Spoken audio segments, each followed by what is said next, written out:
interrogatorio, o sea, la historia clínica detallada de cómo fue el evento es probablemente lo más importante para el análisis de estos pacientes, como lo vamos a ver. Hay mucho que hablar pues de síncope. Yo traje como lo más resumidito, lo más importante, pero que hablan principalmente en las guías de la Sociedad Europea del 2018 y algunos articulitos pues adicionales. En términos generales, el primer concepto que hay que aclarar es la diferencia que hay entre una PTC o una pérdida transitoria de la conciencia versus el síncope, porque es que no es lo mismo y ahí es donde arranca el primer error cuando uno se enfrenta a estos pacientes.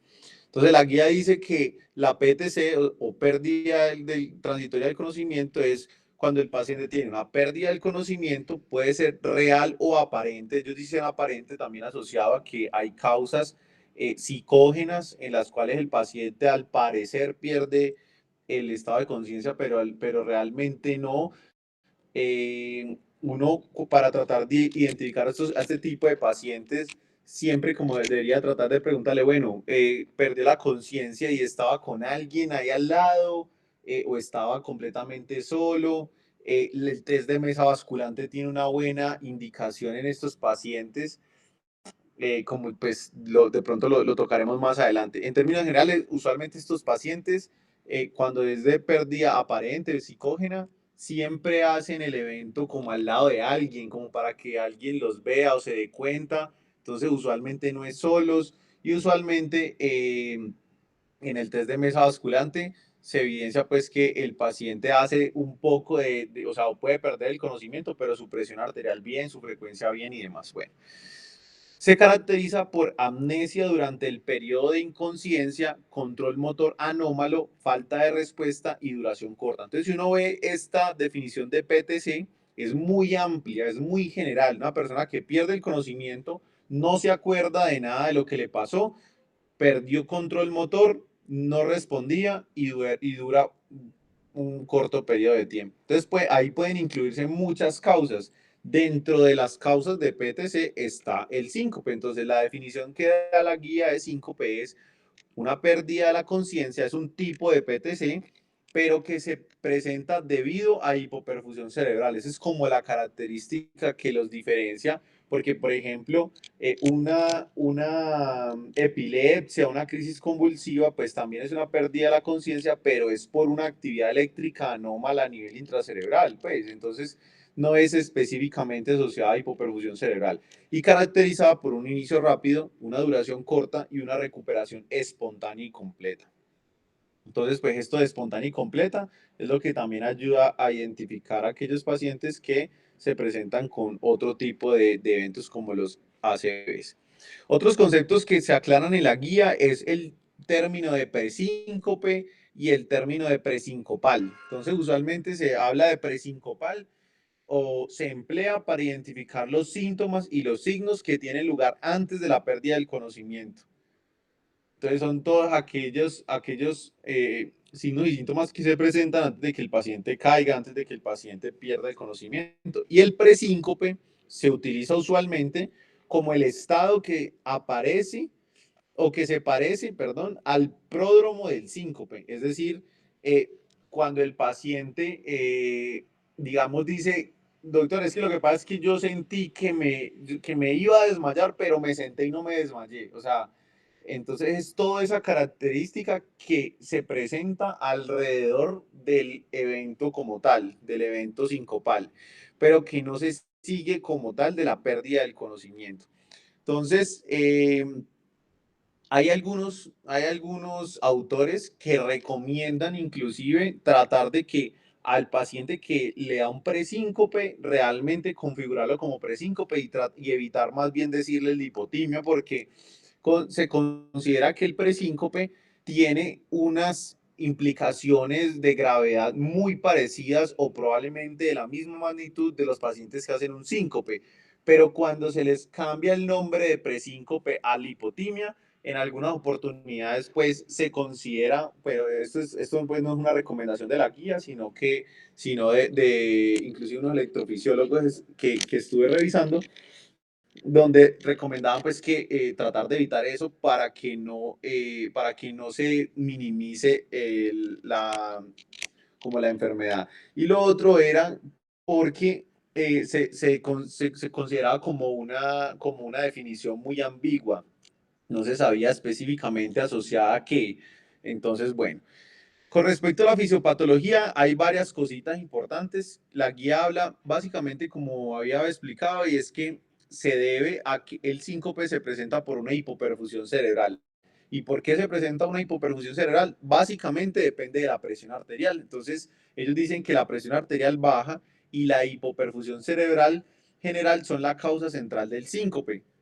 Un cese súbito del flujo sanguíneo cerebral de 68 segundos puede producir una pérdida completa del conocimiento. Entonces, porque se disminuye la presión arterial sistólica de 50 a 60 milímetros de mercurio en el corazón, es decir, que baja inclusive de 30 a 45 milímetros de mercurio en el cerebro en posición erecta, genera pérdida del conocimiento. Entonces, en términos generales, básicamente todo aquello que genere una disminución de la presión arterial podría configurar una disminución de la perfusión cerebral, y esta hipoperfusión genera la pérdida del conocimiento.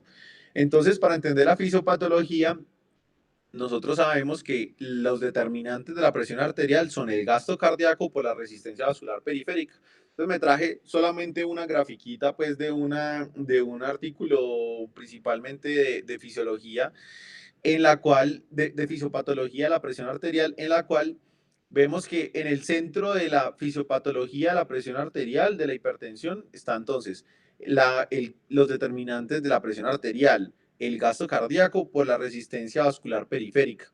Y cuando uno va y analiza el gasto cardíaco, entonces el gasto cardíaco depende de la frecuencia cardíaca y el volumen latido o del volumen sistólico. Y si uno va y analiza más a profundidad, la frecuencia cardíaca depende también del sistema nervioso autónomo. Y por su parte, la resistencia vascular periférica depende de muchas cosas, entre eso también todo lo que tenga que ver con el sistema nervioso, principalmente los receptores alfa, beta 1 y beta 2. Entonces, en términos generales, la fisiopatología se resume en que todo aquello, por ejemplo, todo aquello que termine generando una alteración del gasto cardíaco, ya sea porque hay una arritmia, hay una bradiarritmia, hay una taquiarritmia, que terminan generando una alteración de la frecuencia cardíaca, tumba el gasto cardíaco y genera síncope.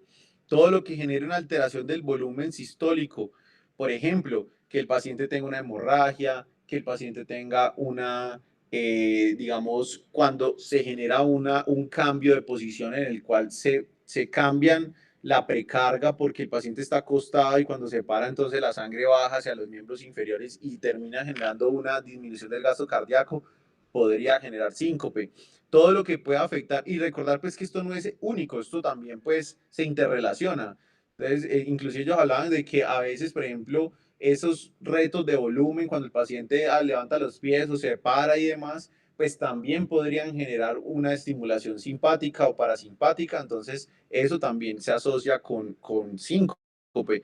Y todo lo que altere la resistencia vascular periférica, entonces también inclusive todo el sistema nervioso autónomo, las disautonomías, todo lo que termine generando vasodilatación, podría tumbar la resistencia vascular periférica, tumba la presión arterial y genera síncope. Entonces aquí está, con respecto a la resistencia vascular periférica, entonces cuando hay una reducción de la actividad refleja que causa a nivel del ventrículo derecho una disminución del llenado a nivel ventricular derecho y de la actividad simpática, entonces es cuando se conoce que los vasos se pueden distender, o puede haber dilatación de los vasos, y eso se conoce pues como el síncope reflejo de tipo vasodepresor. Cuando hay un fallo funcional del sistema nervioso que termina generando una disminución de la resistencia vascular periférica, cuando hay un fallo primero funcional, luego estructural del sistema nervioso autónomo, ya sea primario, que es muy raro, o secundario, disautonomías asociadas a diabetes, a enfermedades neurodegenerativas y demás. Todo esto podría configurar que se altere la respuesta de los vasos sanguíneos.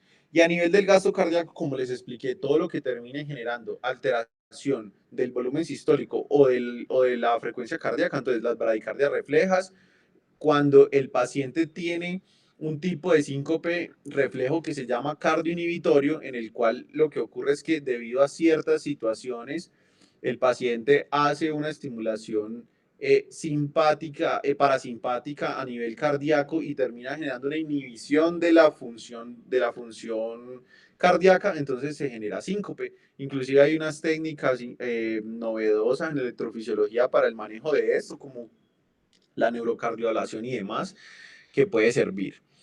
Causas, otras, pues todas las causas cardiovasculares, las arritmias, enfermedades estructurales, incluidas la embolia y la hipertensión pulmonar, las alteraciones que terminen disminuyendo el gasto cardíaco, retorno venoso inadecuado, la incompetencia cronotrópica e inotrópica, la disfunción eh, del nodo sinusal podría terminar generando una alteración del gasto cardíaco. Y entonces la guía nos configura, esto es una, pues, una gráfica muy clásica, pues ya de la clasificación del síncope, pero es muy interesante, en la cual realmente de entrada el segundo concepto importante es, el primero es la definición de pérdida transitoria del conocimiento, de la conciencia, versus definición de síncope. Una vez ya tenemos la definición de síncope, ahora tenemos que analizar cuáles son los tres síncopes que existen. Entonces, son solo tres y son el síncope cardíaco, el síncope reflejo y el síncope asociado a hipotensión ortostática. Y dentro de esos hay varias características. Entonces, digamos que, ¿qué es importante aquí? Tener en cuenta que el síncope cardíaco, todas las causas de síncope cardíaco son malas en términos generales. Entonces, por eso es que, si bien el síncope cardíaco es el menos frecuente, también es el más riesgoso y por eso tenemos que hacer un muy buen interrogatorio para tratar de encontrarlo. Entonces, dentro de estas, el síncope cardíaco se asocia a un gasto cardíaco bajo, ¿sí? Cualquier afectación, ya sea una arritmia, una cardiopatía estructural y demás, que podrían llevar a que haya una disminución del gasto cardíaco y genera la hipoperfusión que le he comentado. Por otro lado, el síncope reflejo, entonces lo que ocurre es que hay síncope reflejo cardioinhibitorio, como explicaba ahorita, que es cuando se genera una, como su nombre le indica, una inhibición de la función cardíaca, o vasodepresor cuando se asocia principalmente a dilatación o vasodilatación, pues, de los vasos sanguíneos, o puede ser mixto. Entonces, esto termina generando ambos problemas: disminución de la resistencia vascular periférica, pero también disminuye el gasto cardíaco y por ende la hipoperfusión. Y la hipotensión ortostática, entonces, depende mucho de todo lo que pueda tumbar el gasto cardíaco, pero principalmente asociado al estado de volumen, al retorno venoso, al sistema nervioso autónomo que es el encargado, pues, de regular esta parte autonómica de los vasos sanguíneos. Entonces, todas las disfunciones autonómicas primarias o secundarias, las depresiones de volumen, la acumulación venosa de líquidos, y los medicamentos, que esto es demasiado importante. Esto es una de las causas más importantes de síncope, que es la disfunción autonómica asociada a los medicamentos. Entonces, la guía nos dice que para evaluar un paciente con una pérdida transitoria de la conciencia en urgencias, pues nosotros tenemos que primero analizar, bueno, realmente el paciente que está consultando por síncope, esa es la principal causa de que esté en su servicio de urgencias. Y pues si no, entonces pues simplemente haga todo el enfoque de la enfermedad que es realmente por la que esté cursando el paciente, que probablemente por ahí está asociada la causa del síncope. Cuando uno le hace la evaluación inicial al servicio de urgencias, ya encontramos el diagnóstico, o el diagnóstico sigue siendo incierto. Entonces, si el diagnóstico sigue siendo incierto, entonces tenemos que seguir buscándole al paciente, como ya vamos a ver más adelante. Entonces, esta es como la clasificación que más es lo más interesante que tiene la guía, y es básicamente importante porque ella nos dice, no, aquí en un paciente que se presenta con una pérdida transitoria del estado de conciencia, esta pérdida puede ser no traumática o puede ser traumática, ¿sí? Entonces, estos son los dos tipos de pérdidas transitorias del estado de conciencia. Por eso es que siempre es importante hacer la definición de qué es un síncope, qué es una pérdida transitoria del estado de conciencia y si esta fue por trauma o fue no traumática. Porque es muy distinto el paciente que hace síncope, se cae y hace trauma. Es muy diferente al que hace un trauma y por el trauma pierde el conocimiento, ¿no? Eso es básico para tratar de enfocar a esos pacientes. Entonces, digamos que lo que estamos hablando básicamente es la pérdida transitoria del conocimiento de origen no traumático.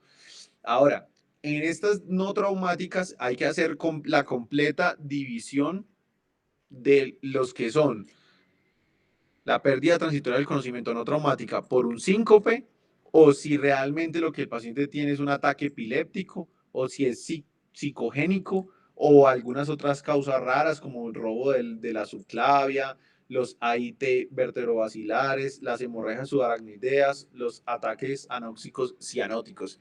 Pero en términos generales, por eso es que no se puede meter todos los pacientes en una misma bolsa que pierden el conocimiento y es síncope. Entonces, eso es uno de los grandes errores que uno ve en el enfoque en urgencias de los pacientes con síncope, que todo el que llega con pérdida del conocimiento hizo un síncope. No, perdió el conocimiento y tuvo recuperación espontánea, es síncope porque no es una ACV, entonces es un síncope, pero realmente no. Entonces toca tratar de ser muy acucioso en la historia clínica para poder hacer esta división de los pacientes que realmente tienen otra cosa. Y aquí lo que explicaba ahorita, síncope reflejo, que es uno ortostático o por causas cardíacas. Y en términos generales, en los epilépticos, pues tener en cuenta si es tónico clónico o solo colónico o atónicos. Y en los psicógenos también se denomina pues, el pseudosíncope psicógeno o ataques psicogénicos no epilépticos, ¿sí? Son aquellos pacientes pues que tienen principalmente más como trastornos psiquiátricos que podrían hacer pseudosíncopes y que el manejo se basa más por psiquiatría más que por medicina interna o cardiología. Entonces hay varias clasificaciones interesantes que uno puede tratar de analizar y es que, bueno, en el síncope reflejo también se le conoce pues como síncope neuromediado, síncope cardioinhibitorio, algunos le dicen síncope vasovagal, síncope situacional. Entonces todo esto hace parte como de un mismo espectro, pero en términos generales es un síndrome, es un síncope reflejo y entonces ahí es donde entran todo, el estímulo vasovagal o situacional o cuando el paciente tiene hipersensibilidad del seno carotídeo. Entonces, esto es importante. Ya vamos a ver cuáles recomendaciones nos da la guía con respecto a lo que es el síncope asociado a hipersensibilidad del seno carotídeo. Pero en términos generales, pues el vasovagal se caracteriza principalmente pues porque el paciente eh, se presenta el síncope asociado a ciertas características como el dolor o cuando el paciente tiene miedo o cuando el paciente tiene procedimientos médicos, le hicieron algún procedimiento con algún instrumento, por ejemplo, le colocaron una vía intravenosa o le hicieron extracción de sangre, o si el paciente, por ejemplo, tiene algún estímulo nocivo, como por ejemplo ver sangre. Entonces, no son situaciones específicas, sino que son más bien como características que terminan generando muy puntuales en las cuales el paciente termina generando síncope, por ejemplo, una valsalva, o el paciente aguanta la respiración, o el paciente está de pie mucho tiempo. Y las situacionales se asocian principalmente cuando el paciente está, como su nombre lo indica, cuando el paciente está en una situación específica. Por ejemplo, cuando el paciente está tosiendo o cuando el paciente está miccionando, cuando el paciente tiene alguna estimulación gastrointestinal como tragar, defecar. Esto podría generar en estas situaciones puntuales, en el post ejercicio. Bueno, esto es bien importante. En estas situaciones puntuales, el paciente hace un síncope. Y entonces, mire que aquí lo dice muy puntual y es post ejercicio, porque hay una característica de alto riesgo, como vamos a ver más adelante, y es cuando el paciente hace síncope durante el ejercicio, que es muy distinto, y por eso es que la historia clínica es tan importante. Uno tiene que decirle a la persona, venga, usted hizo síncope mientras estaba trotando, mientras estaba jugando un partido de fútbol, mientras estaba jugando un partido de basquetbol, pero mientras lo estaba haciendo, o terminó de jugar, se sentó y ahí se desmayó, o terminó de jugar, se tomó un vaso con agua y se desmayó. Hay que especificar muy bien ese puntico, porque si es post ejercicio es de buen pronóstico y el paciente realmente es un síncope reflejo, es el típico que está en el gimnasio, levanta pesas y termina de levantar la pesa y se desmaya, es un síncope reflejo principalmente, pero si es durante el ejercicio, ahí sí es principalmente una causa cardíaca que hay que entrar a descartar porque es de mal pronóstico. Bueno, lo otro es la clasificación entonces asociada al síncope mediado por causas ortostáticas. Entonces aquí uno lo que ve es pues, la depresión de volumen asociada, por ejemplo, a vómito, diarrea, deshidratación, por medicamentos como los diuréticos, los vasodilatadores y las hemorragias.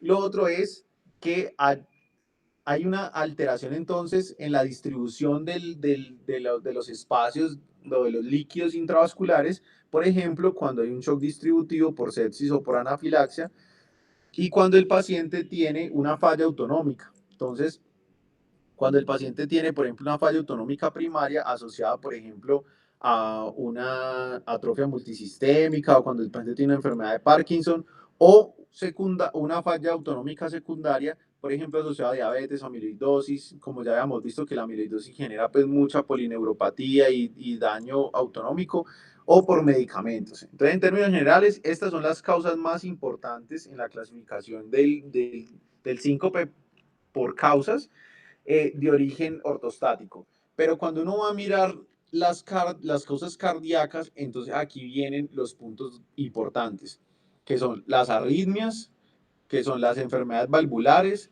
las enfermedades estructurales del corazón y otras causas cardiovasculares.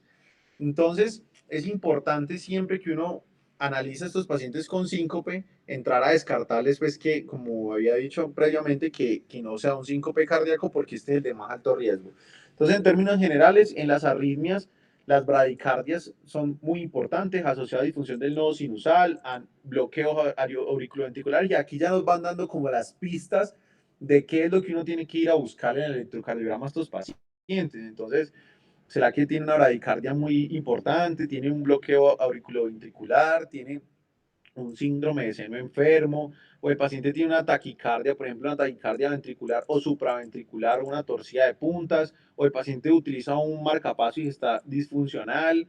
O, por ejemplo, el paciente tiene un síndrome de Brugada o un síndrome de QT largo asociado a una canalopatía. Entonces, todo esto es lo que uno va y le busca. Entonces va y busca B1, B2 para buscarle Brugada. Entonces, que la elevación del ST con una concavidad descendente en forma de aleta de tiburón. O si uno va a analizar, por ejemplo, un síndrome de QT largo.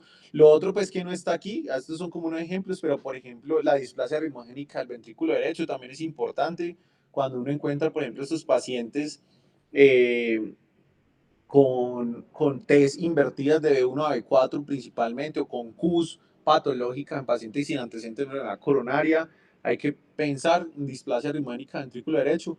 Y lo otro es la miocardiopatía hipertrófica del ventrículo, de la miocardiopatía hipertrófica que se asocia principalmente pues con voltajes inadecuados y con resonancia cardíaca pues alterada.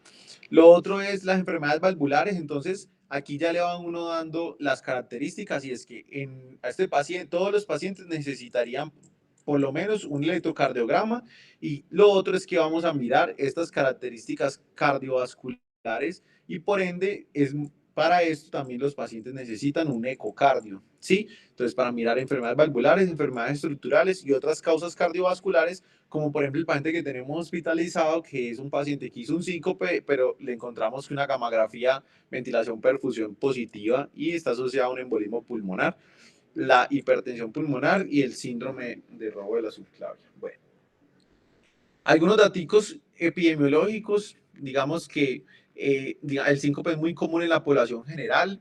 No hay buenos datos pues que nos digan exactamente en cuántos pacientes existe el síncope en la población general, cuál es la prevalencia.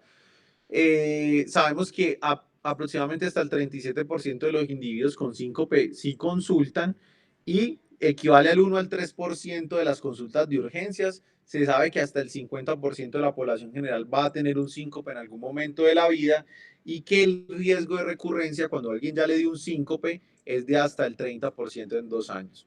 Lo otro importante es que pues lo que es la incidencia de síncope tiene una distribución bimodal en la cual hay un pico en los jóvenes, principalmente de síncope reflejos, y hay un pico ya llegando más o menos a los 80 años por estos lados, por encima de los 70, en el cual es el otro pico y aquí es más frecuente las causas cardiovasculares. ¿Sí? Sin embargo, sigue siendo más frecuente el síncope reflejo y el ortostático. Entonces vemos cómo en este estudio de Framingham por allá en el 85 encontramos pues que en la etiología del síncope hasta un 48% de los síncopes eran desconocidos, 12% cardíacos, 28% vasovagales y 12% ortostáticos. Pero vemos ya digamos en este estudio publicado una revista de electrofisiología en el 2017, que esto ha ido cambiando y ya es, con base en la edad uno podría ir analizando las causas más frecuentes y vemos que en pacientes menores de 40 años el vasovagal equivale casi hasta el 90% de las causas. Entonces, de entrada, eso ya nos empieza a mostrar cuál es la situación de estos pacientes. O sea, de entrada uno ya sabe, paciente menor de 40 años, el riesgo de que tenga un síncope cardíaco es muy bajito, 4%, y ortostático 6%. La gran mayoría de estos pacientes, uno con el interrogatorio, venga, ¿usted qué estaba haciendo? No, yo estaba en el baño orinando y me desmayé. Ya, síncope vasovagal, reflejo, situacional, como lo quieran llamar, pero el hecho es que ya de entrada pues, es una alta probabilidad. Mientras que, como explicaba ahora, digamos que en el segundo pico de incidencia de síncope, el vasovagal sigue siendo lo más importante, pero ya no es la proporción tan alta como en los más jóvenes. Entonces, el vasovagal sigue siendo el número uno, pero ya en un 60% y el cardíaco sube hasta un 15% y el ortostático hasta un 25%. Entonces, vemos que como este es el más peligroso de todos, entonces ya es una proporción mucho más alta y por ende en pacientes mayores de 60 años con síncope tenemos que estar mucho más pendientes de buscarle causas cardíacas. Sin embargo, el vasovagal va a ser más frecuente y el ortostático es demasiado frecuente. Digamos que los ancianos hacen muchas disautonomías, el anciano tiene una dificultad para generar una mejor capacidad de adaptarse a los cambios de posición y por eso hacen mucho síncope cuando están acostados y se paran y demás. Pero entonces, digamos que el concepto aquí es que aquí ya la proporción de síncope cardíaco es más frecuente.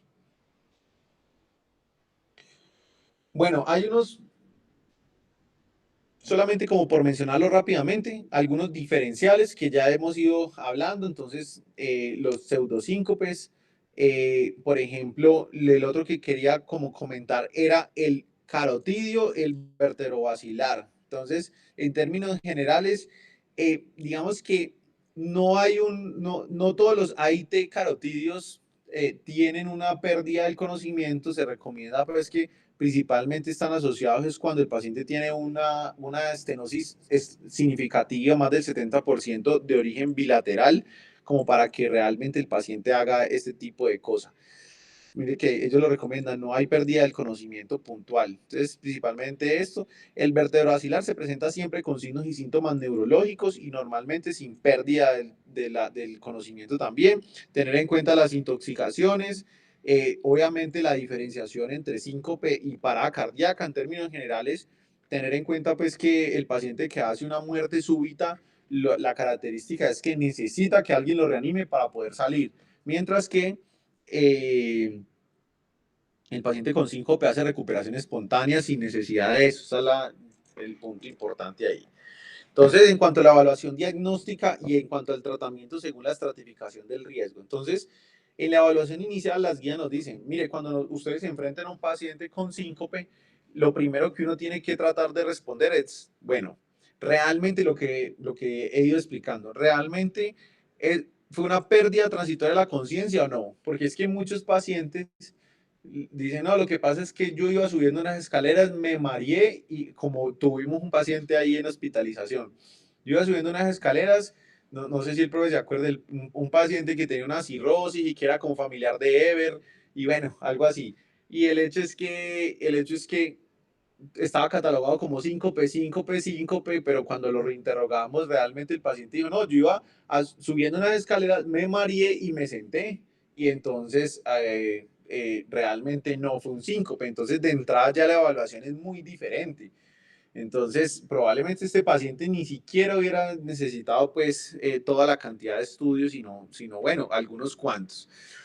Eh, en caso de una pérdida transitoria del conocimiento, entonces es de cuál origen, lo que yo mostraba, hay que definir. ¿Será entonces una pérdida transitoria del conocimiento asociado a una epilepsia o si es realmente un síncope? En caso de que sí sea un síncope, entonces este síncope, ¿por qué ocurrió? ¿Será reflejo, ortostático o cardíaco? Y si, digamos que esta es la tercera pregunta que nos tenemos que hacer, y la cuarta es que si, por ejemplo, nosotros no tenemos claro de dónde viene, no hay un origen etiológico claro, entonces, ¿será que el paciente tiene un alto riesgo de eventos cardiovasculares o de muerte? ¿Cómo podríamos estratificar el riesgo? Para poder definir, lo que la guía habla mucho es como que tratar de definir pacientes de bajo riesgo, mandarlos para la casa, no hacerles más estudios si el paciente tiene bajo riesgo. Pero si el paciente tiene un riesgo moderado o alto, ese paciente sí tiene que quedarse hospitalizado. Entonces, lo que hablábamos de la PTC, que ya habíamos hablado antes, duración corta, para poder definir si se trata de una PTC o no, control motor anómalo, falta de respuesta y amnesia. Y entonces, digamos que la pérdida transitoria de la conciencia se puede considerar un síncope cuando hablamos de que una PTC es un síncope, y es cuando decíamos pues que realmente hayan características que sean compatibles con alguno de los tipos de síncope, ya sea reflejo o síncope por hipotensión ortostática o síncope de origen cardíaco.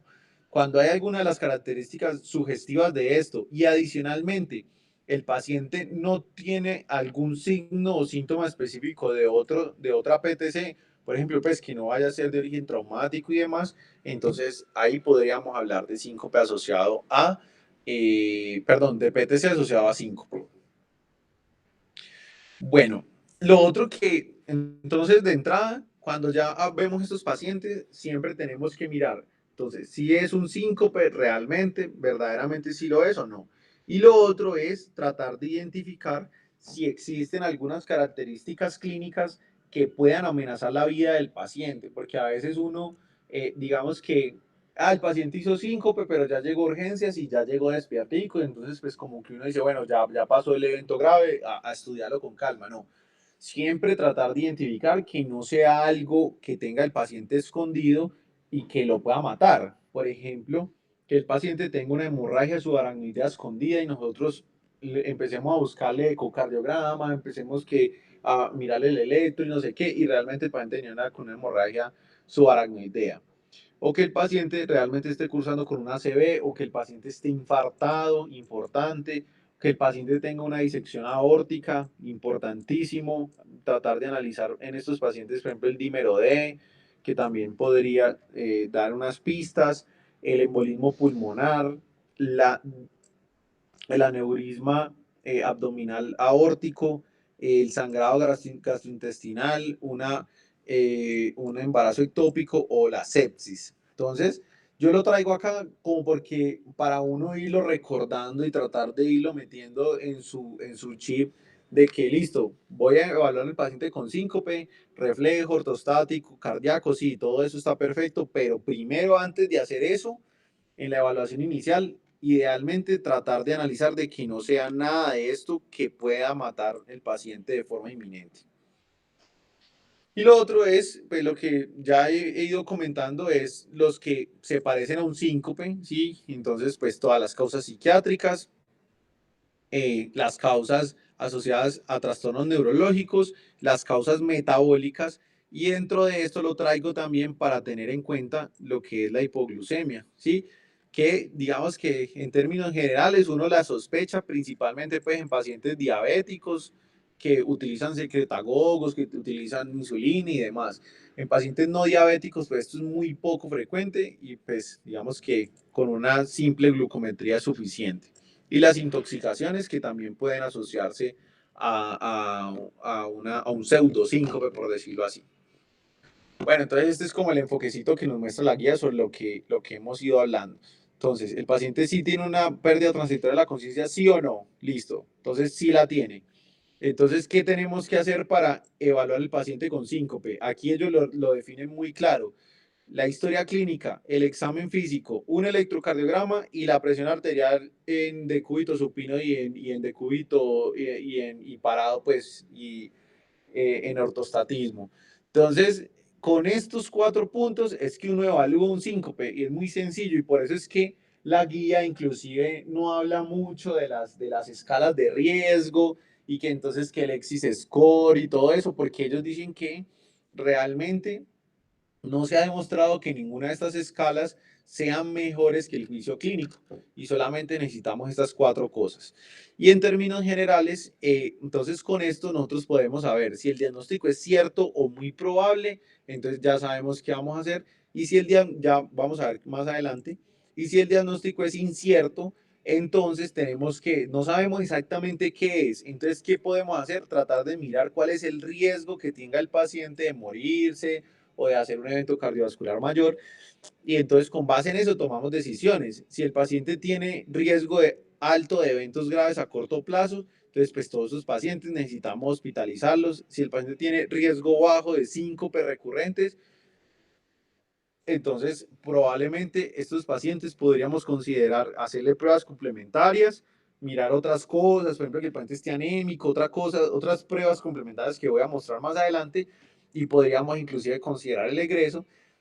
Y si el paciente tiene bajo riesgo o recurrencia única o rara, entonces podríamos inclusive en estos pacientes de entrada darle egreso, ¿sí? O sea, hacerle estudios ambulatorios. Entonces la guía nos dice, en estos definitivamente usted los hospitaliza, en estos usted los podría hospitalizar o le hace unos estudios adicionales y luego le da egreso, y en estos sí les da egreso de entrada.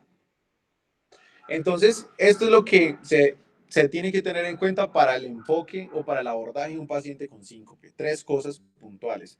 Historia clínica detallada, un electrocardiograma y el examen físico. Pero entonces vamos a entrar a mirar, porque uno siempre le dicen lo mismo cuando le hablan de síncope, uno le dicen, usted solamente necesita estas cosas, historia clínica, electrocardiograma y examen físico, sí, pero ¿qué le busco en cada cosa? O sea, ¿qué voy a ir a preguntarle o qué voy a ir a indagar en ese paciente? Entonces la guía es puntual en eso.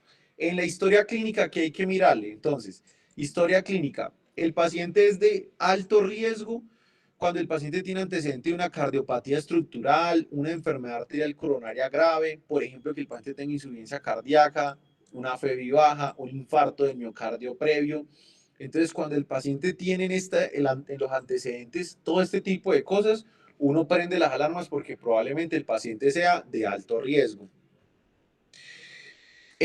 Durante el acontecimiento sincopal, entonces uno va a indagarle al paciente cómo fue el síncope. Y aquí arranco pues con los de alto riesgo. Entonces, tener en cuenta, cuando el paciente hace lo que explicaba, arranco con este, síncope durante el esfuerzo o en supinación. Eso es demasiado importante. Cuando el paciente está en medio del esfuerzo o cuando hace un síncope, cuando está acostado en supino, estos son los síncopes de muy alto riesgo. Cuando el paciente hace un síncope con una nueva presentación de dolor torácico, de disnea, de dolor abdominal o cefalea, entonces aquí las características son dolor, para hacerlo bien puntual, dolor. Lo otro es el esfuerzo. El paciente hizo un síncope asociado a dolor torácico, abdominal, asociado a un dolor el de cabeza. Entonces, síncope de alto riesgo. O cuando el paciente, uno le pregunta, venga, antes de que se cayera, que se desmayara, como ellos entienden, ¿usted sintió que el tórax o que aquí en el pecho presentó palpitaciones o que le saltaba el pecho?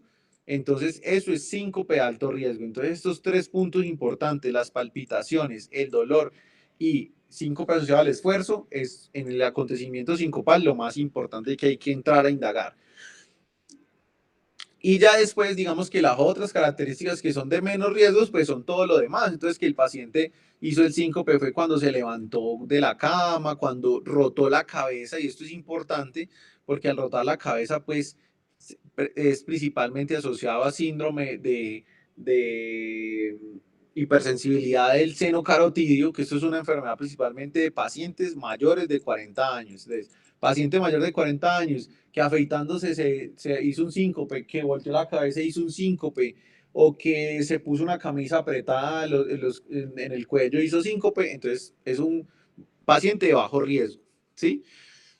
Desencadenado por tos o defecación durante las comidas, cuando el paciente estaba mucho tiempo de pie, que esto es lo más frecuente que nos cuentan, después de una visión, sonido o un olor desagradable, cuando el paciente tiene, por ejemplo, antes del síncope, hace mareo, sensación de calor, náuseas, vómitos, bueno, todo esto son síncopes de bajo riesgo.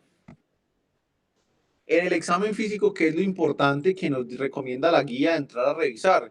En términos generales, pues los pacientes de bajo riesgo son los que tienen un examen físico normal, pero ¿cuáles son los de un riesgo más alto? Entonces los pacientes que tienen una presión arterial sistólica menor de 90 en el servicio de urgencias sin una causa desconocida, pues, sin causa conocida, que el paciente tenga un sangrado gastrointestinal, y entonces la guía inclusive aquí recomienda pues que a estos pacientes les hagamos tacto rectal, con lo que hablábamos recientemente, que les encontremos una frecuencia cardíaca bajita, por debajo de 40 latidos por minuto, o que le encontremos un soplo sistólico, porque recordar pues que en estos pacientes lo riesgoso son principalmente las alteraciones del ritmo, entonces los bloqueos y demás, y las alteraciones estructurales. Entonces por eso los soplos, los soplos nuevos o las cardiopatías hipertróficas y todo lo demás son lo más importante que uno tiene que entrar a buscar a estos pacientes. Y lo otro es saber muy bien interpretar un electrocardiograma. Entonces, ¿qué se le mira al electrocardiograma de los pacientes cuando estamos evaluando el síncope? Entonces, el paciente es de bajo riesgo cuando el electrocardiograma es completamente normal. Pero, ¿qué podemos ir a mirar con pacientes de alto riesgo? Entonces, bloqueos AB de segundo, de tercer grado, MOVIS 2. O sea, bloqueo AB de segundo grado, MOVIS 2 o de tercer grado. Aquí esto está como enredado en la guía. Fibrilación auricular lenta con una frecuencia cardíaca por debajo de 40, o que el paciente tenga una bradicardia sinusal por debajo de 40, ¿sí? O que el paciente tenga un bloqueo sinauricular repetido o pausas sinusales mayores de 3 segundos. Entonces siempre uno analiza el Holter y tiene que mirar cuánto es la pausa sinusal importante en estos pacientes y saber que y es importante cuando es mayor de 3 segundos. Lo otro es el bloqueo de rama, los trastornos de la conducción intraventricular, la hipertrofia ventricular, las ondas Q compatibles con cardiopatía isquémica o miocardiopatía, lo que evidenciamos previamente, pacientes que tienen bloqueos de rama, pacientes que tienen antecedentes de infarto o infartos silentes que tienen ondas Q compatibles con cardiopatía isquémica, la taquicardia ventricular sostenida o no sostenida, que el paciente tenga un dispositivo implantable, un marcapaso y está disfuncional, los patrones de Brugada tipo 1, la elevación del segmento CT de tipo 1 en las derivaciones B1 a B3, que es el patrón de Brugada tipo 2, y el QT mayor de 460. Entonces, en términos generales, entrar a mirar si el paciente tiene bloqueos, ritmos cardíacos bajos o altos, o que el paciente tenga un QT largo, o patrones morfológicos electrocardiográficos de alto riesgo, como los Brugada, como la miocardiopatía hipertrófica, displasia ritmogénica. Bueno, y entonces aquí esto es como el resumen que nos da la guía sobre todo lo que acabo de hablar. Entonces, cuando uno sospecha un síncope reflejo, hipotensión ortostática y cardíaco. En términos generales, cuando se cumplan todas las características de alto riesgo que mostré ahora, uno piensa en síncope cardíaco, si es reflejo asociado a algunas situaciones específicas y si es debido a hipotensión ortostática, debido a situaciones que puedan alterar o que puedan modificar la hemodinamia del paciente. Bueno, en cuanto al síncope reflejo, en términos generales, para, digamos, ir aclarando bien los puntos, entonces, es más frecuente cuando ocurre en pacientes menores de 40 años, cuando el paciente tiene una visión, un sonido, un olor desagradable, cuando ha estado mucho tiempo de pie, durante una comida, lugares concurridos o calurosos, cuando el paciente tiene antes del síncope hace palidez, sudoración, náuseas o vómitos, cuando el paciente presiona el seno carotidio y se asocia entonces con hipersensibilidad al seno carotidio. Cuando es hipotensión ortostática, entonces tal cual, paciente mucho tiempo de pie, o sea, estaba acostado y se paró, o está mucho tiempo de pie, o permanecer de pie después de un esfuerzo físico, o después de comer, o por ejemplo, cuando el paciente tiene una relación asociada al medicamento, entonces medicamentos vasodepresores o diuréticos, o el paciente tiene una enfermedad de Parkinson o alguna neuropatía disautonómica.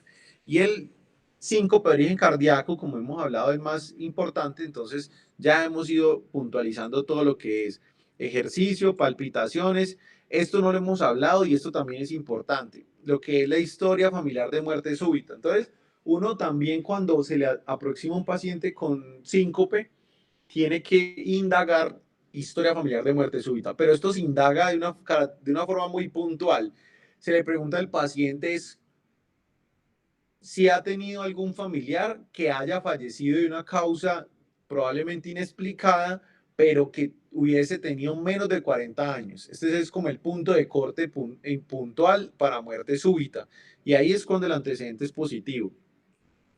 Saber que, digamos, la parte heredofamiliar de las enfermedades cardíacas se presenta principalmente cuando son pacientes hombres, o sea, primer grado, hombres menores de 55 años, mujeres menores de 65 años. Ahí es cuando uno hereda patologías cardiovasculares, pero muerte súbita es cualquiera de los dos por debajo de 40.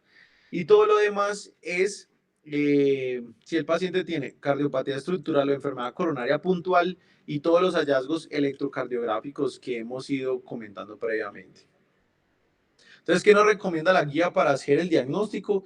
En términos generales, para el síncope reflejo o por hipotensión ortostática, que cumpla pues todas las características de un síncope vasovagal. Entonces, palidez, sudoración asociado a todos esos pródromos que hemos ido hablando, o que sea situacional, y por hipotensión ortostática se presenta cuando el paciente ha estado mucho tiempo de pie, como hemos ido comentando, o que el paciente tenga la característica de hipotensión ortostática, como ya más adelante le voy a mostrar. Y el síncope de origen cardíaco se presenta entonces cuando le encontramos alguna de las características electrocardiográficas al paciente, o que el paciente eso está relacionado con isquemia cardíaca, o que está relacionado con cardiopatía estructural.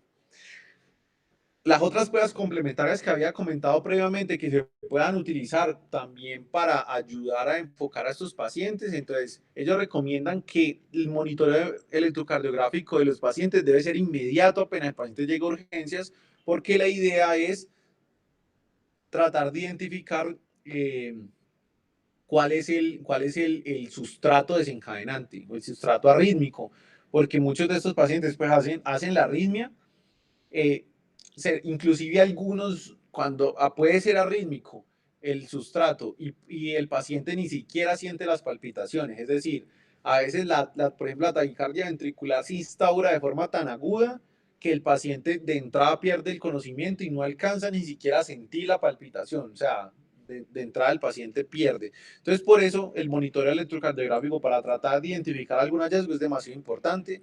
El ecocardiograma, como ya hemos hablado, el masaje del seno carotidio, principalmente en pacientes mayores de 40 años. Esto es una enfermedad de adultos mayores de 40 años. La prueba de mesa basculante se puede usar en hipotensión ortostática o en síncope reflejo, es muy interesante, se puede usar en estos dos, pero también en las psicógenas también puede tener una indicación, porque lo que comentaba yo es que digamos que en la prueba de mesa basculante se analiza latido a latido las presiones arteriales, la frecuencia cardíaca y demás. Entonces se encuentra, por ejemplo, el paciente que con el cambio de posición hace síncope y entonces la presión arterial está bajita y la frecuencia cardíaca cambia y todo lo demás.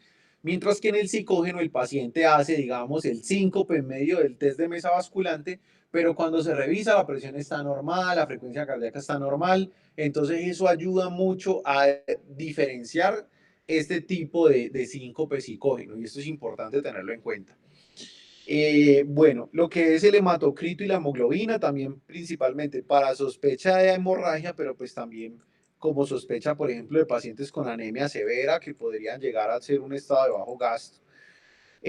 La saturación, los gases arteriales para la hipoxemia, las troponinas asociadas a isquemia cardíaca, el dímero D para embolia pulmonar y también para disección aórtica, ¿no? También es importante. Bueno, lo otro que se puede utilizar son los monitores de eventos o o los electrocardiogramas, pues tipo Holter de 24 horas. Entonces, ver que hay algunos, pues, que se pueden utilizar de 24 horas, de 48 horas, hay unos hasta de 14 días, de un mes, e inclusive los monitores cardíacos insertables que pueden colocarse hasta por 3 años. Estos son dispositivos que van subcutáneos, directamente puestos pues, en un bolsillito ahí en la piel del paciente y dependiendo, uno escoge uno de estos dependiendo pues de las características del paciente, cada cuánto siente los síntomas, por ejemplo, le dan los síntomas semanales, entonces uno podría pensar en este, o los síntomas son más bien mensuales o son muy infrecuentes. También estos monitores insertables se pueden considerar cuando el paciente se le han hecho tantos estudios, inclusive estudios electrofisiológicos, y no se les encuentra la causa específica.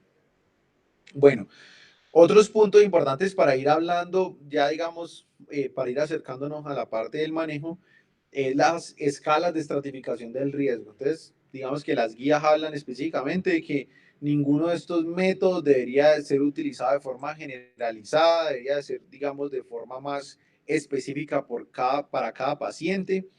Y lo otro es que no tienen una buena sensibilidad ni especificidad y no tienen la capacidad de superar el juicio médico. Hay estudios puntuales que han demostrado que estas escalas no son mejores que el juicio médico para la predicción de resultados.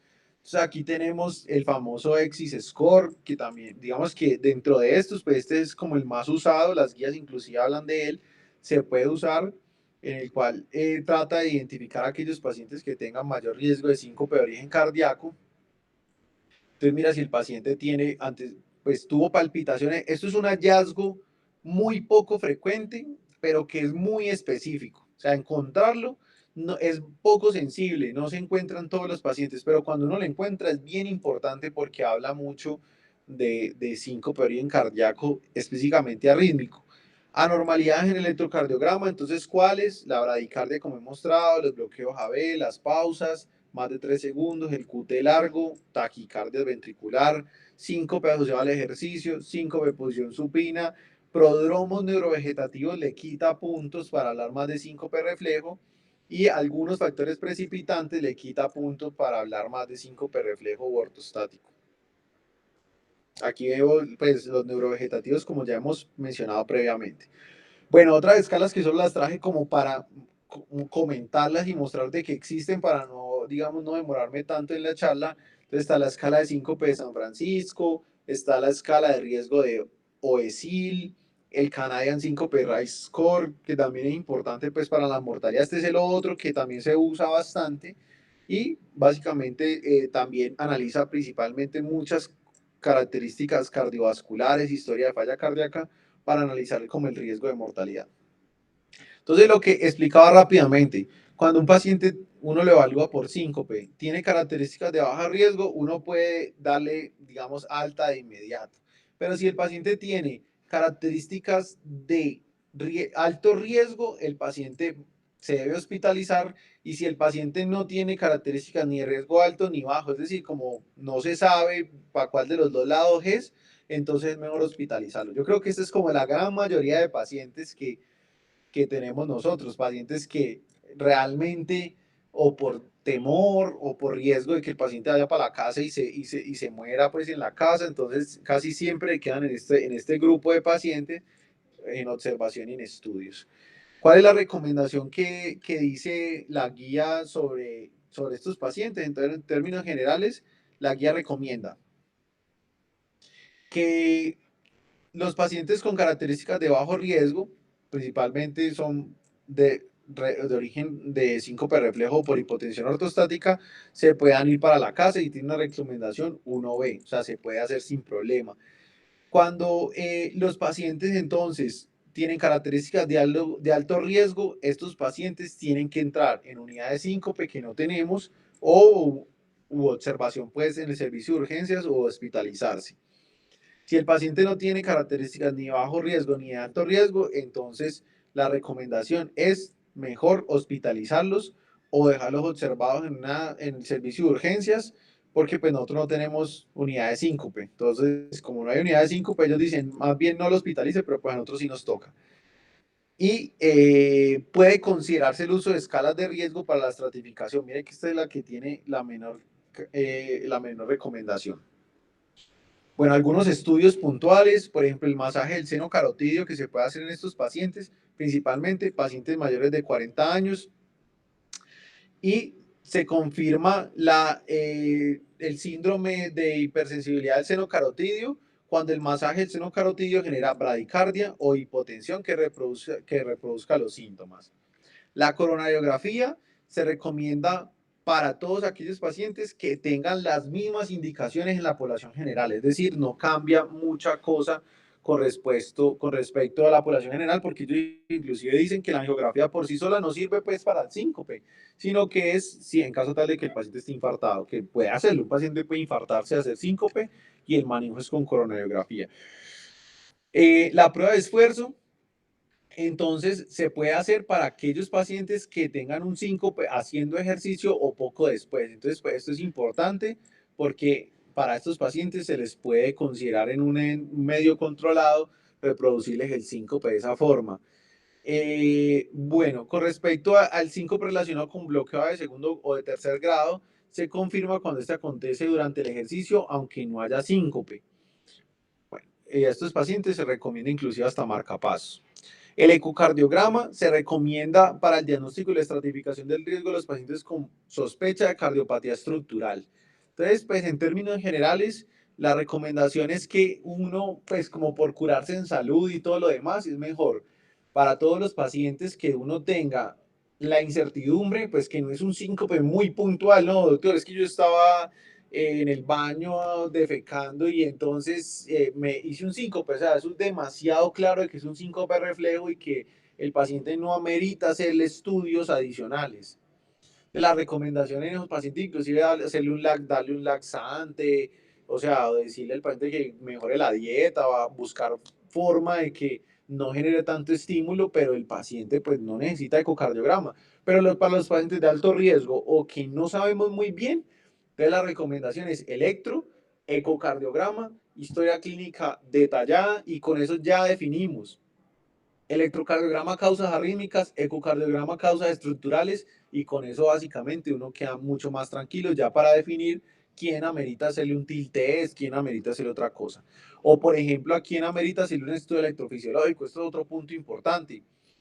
Entonces, digamos que el estudio electrofisiológico está indicado cuando no se haya clarificado la causa del síncope en la evaluación no invasiva, cuando el paciente tiene alto riesgo, por ejemplo, tiene características de alto riesgo, pero no hemos definido la causa, los estudios han sido negativos, podríamos entrar a hacerle un estudio electrofisiológico. Cuando el paciente tiene síncope y bloqueos bifasciculares, se podría considerar el estudio electrofisiológico para tratar de definir si el paciente amerita alguna intervención por electrofisiología, un marcapaso o algo por el estilo. Bueno, digamos que avancemos un poquito. Con respecto al test de mesa basculante, el test de mesa basculante tiene cosas buenas y malas y ha sido pues criticado y ha servido en algunos escenarios y por eso ellos hacen como esta pirámide en la cual dice pues que el síncope tiene perdón, el test de mesa basculante tiene buena indicación en estos pacientes de acá arriba o en estos de acá abajo pues como para confirmar o para descartar síncope asociado pues a un desencadenante típico, emocional y demás, o pacientes pues que realmente con el test de grasa basculante se les pueda descartar de entrada, pero en estos queda siempre como la incertidumbre, cuando probablemente reflejo atípico, síncope cardíaco, bueno. Entonces el hecho es que las guías recomiendan que uno les pueda colocar test de mesa basculante a aquellos pacientes con sospecha de síncope reflejo o de hipotensión ortostática o síndrome de taquicardia postural ortostática, ¿sí? Pacientes pues, que hacen es el aumento de la frecuencia cardíaca cuando se paran. Bueno, con respecto al tratamiento, para ir avanzando un poco, y es tres preguntas importantes. ¿Se pudo identificar una causa subyacente grave? ¿Hay riesgo de desenlaces adversos? ¿O se debe ingresar al paciente? Esto es lo más importante. Y el tratamiento se basa entonces en cuál es el tipo de síncope que tenga el paciente. Si es un síncope reflejo o por intolerancia ortostática, o si es un síncope cardíaco o si es un síncope de causa desconocida. Entonces, cuando es reflejo o de intolerancia ortostática, entonces podríamos analizar si es impredecible o si es más bien predecible. Si es impredecible, considera un tratamiento específico o retrasar el tratamiento guiado por el electrocardiograma.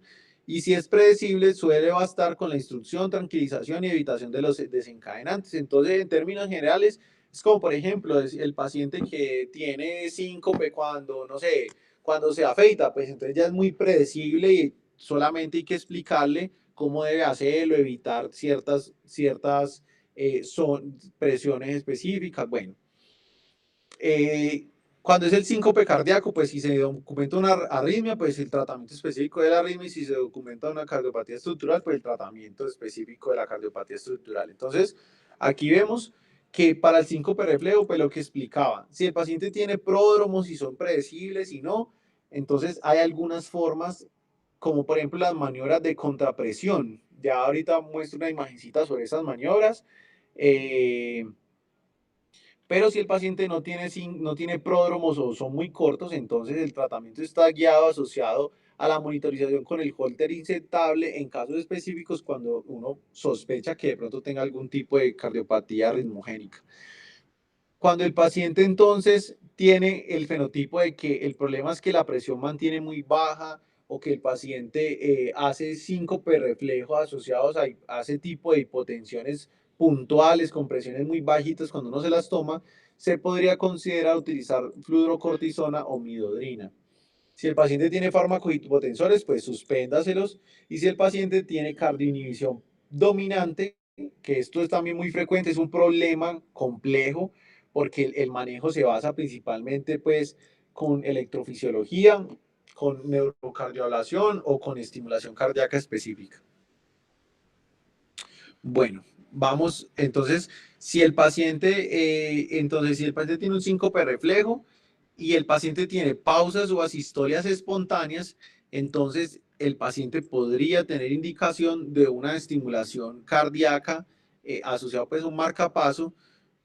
Inclusive cuando el paciente tiene pausas asistólicas inducidas en el estudio electrofisiológico, también podría considerarse el uso de este tipo de marcapasos. Bueno, entonces aquí solamente para mostrar que digamos que hay algunas características importantes que le podrían ayudar a uno a definir si el paciente requiere un marcapasos de tipo DDD. Entonces, por ejemplo, pues si el paciente tiene un síncope, la gravedad recurrente y es impredecible. El paciente tiene más de 40 años. En estos pacientes, cuando no están presentes estas características, no necesita un marcapasos. Pero si estas características sí están presentes y el paciente adicionalmente tiene masaje de seno carotidio y prueba de mesa basculante que son sugestivos de un síndrome de seno enfermo o de un síndrome de seno carotidio, ¿cómo se dice? Hipersensibilidad al seno carotidio, uno podría analizar que probablemente estos pacientes requieren marcapasos. O si en el test de mesa basculante el paciente hace una sistolia o en el holter insertable hace una sistolia, probablemente necesite un marcapasos. Si el paciente hace síncopes por hipotensión ortostática, entonces de entrada la recomendación es mejore el estado de hidratación del paciente e inclusive este es uno de los únicos puntos en los cuales se recomienda aumentar la ingesta de sal para que mejore entonces la volemia y así el paciente pues pueda mantener un tono más alto de sus vasos sanguíneos. Y todas las recomendaciones en el estilo de vida. Si el paciente, analícele muy bien los medicamentos, si el paciente tiene medicamentos vasoactivos, tiene que tratar de quitárselos. Y hay otras cositas como las maniobras de contrapresión que ya voy a mostrar, las medias de compresión, mantener la cabeza elevada durante el sueño, se podría usar la midodrina o la fluocortisona. Bueno, entonces, cuando el paciente tiene un síncope asociado a disfunción del nodo sinusal, entonces ahí ya uno entra a analizar, básicamente esto ya es como más avanzado pues por parte de electrofisiología para tratar de definir si el paciente necesita una estimulación cardíaca. Entonces uno analiza básicamente si el paciente tiene bloqueo bifasicular, entonces se puede hacer el estudio electrofisiológico y ya con las medidas que ellos hacen, usualmente recomienda la guía que cuando esto está por encima de 70 o cuando tienen pausas mayor de 3 segundos se puede colocar un dispositivo, o cuando tienen una bradicardia documentada específica con una disfunción del nodo sinusal sintomática o que no tienen bloqueos auriculoventriculares de segundo o de tercer grado. Y estas son las maniobras de contrapresión, usualmente cuando el paciente sabe o siente que le va a dar, y principalmente se asocia a hipotensiones o pacientes con cifras tensionales bajas. Entonces, como cruzar las piernas, ocluir las manos y hacer fuerza, ocluir alguna, por ejemplo, una pelotica de estas, se ha demostrado que esta contracción de las manos se ha, se ha asociado a mejoría en la frecuencia cardíaca y mejoría en los niveles de presión arterial, y esto inclusive podría abortar o mejorar la recurrencia de los síncopes. Bueno, hay mucha cosa